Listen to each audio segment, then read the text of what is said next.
Anything else? Yes.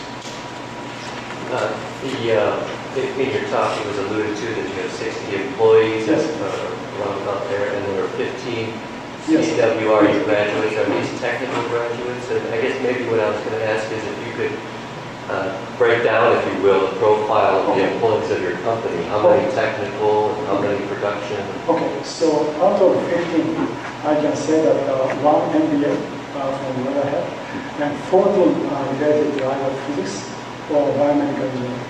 So it's a heavy engineering group of people coming from case, but Zimmer Case Western is known for the engineering expertise and excellence. So I'm not quite surprised.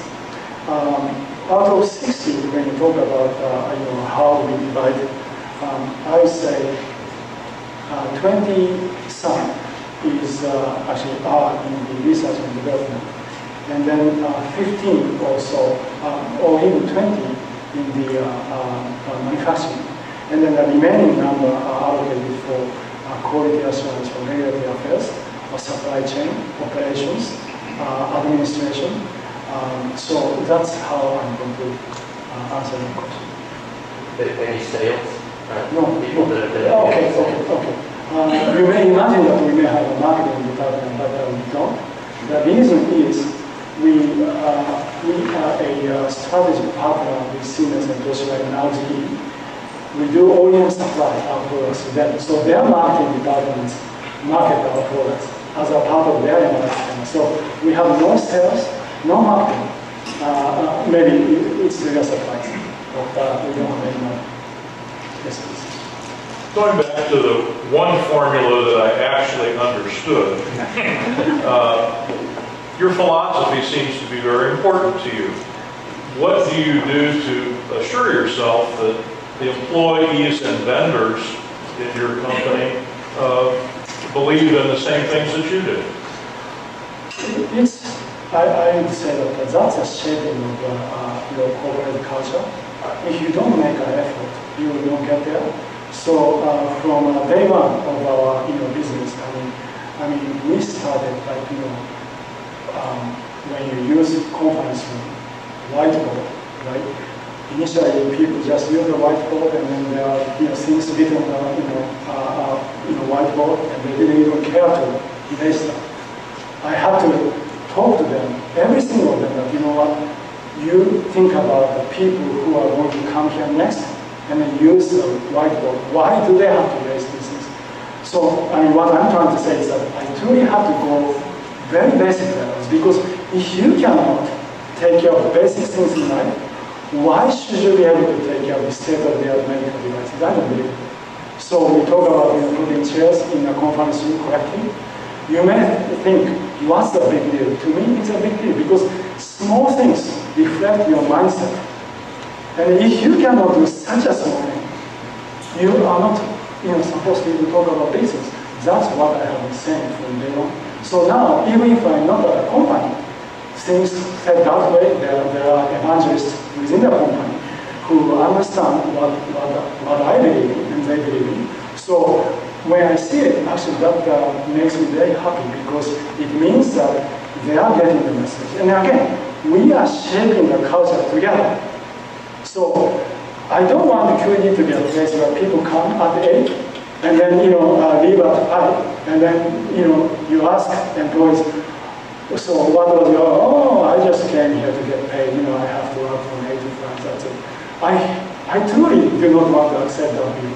I want people to say that this is a great company, yes, there are a lot of challenging things, but I want to come in, and then I want to do great things with my colleagues, and then make a difference.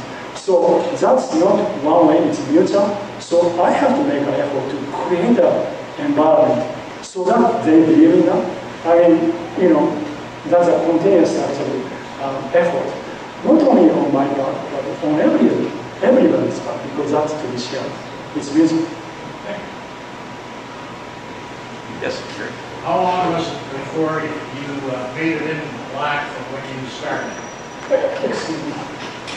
How long did it take you from when you first started until you started to get into the black in the county or started making Less than 2 years. I mean, actually, so we started the business February 2006, yes. So 2007 November, so 1.5 years later, we were already able to complete the cycle. And that was something we had to do. There was no question about it, we had to do. Now? I have to comment on the resolution that you can see in the imaging that you have produced. It is absolutely remarkable. And I want to point out a little bit of history of the case, which I'm sure you're aware of. About 100 years ago, one of the early professors of physics by the name of Dayton C. Miller read about a new phenomenon called X-rays and built his own X-ray tube and proceeded to use it on himself to understand the internal parts of the human body. Unknown to him was the radiation damage that could occur, and he burned himself rather badly, which he never really recovered from and took it to his grave. One of the very first applications of this new technology, he collaborated with a man from down the street by the name of George Cryle. And they treated a patient who had a broken arm that was improperly set. And it was by the use of these X-rays that they were able to correct that medical mistake. We've come a long way. You've come a long way. And the last 100 years, and I have to say how proud I am of the accomplishments that you've done. Just to share those as a fellow case. Thank you. I'm very proud of being a part of this wonderful case community. I mean, imaging physics, for example, Professor Brown has been doing for many years. I mean, it's the world-class and definitely world-class research group. His group is well-known in the industry worldwide. So, I mean, as I said, I'm very privileged to be a part of this wonderful case western, alumni association, society. Anything else? Well, I think first of all, let me give you a small token of our appreciation here. Thank you so much for a wonderful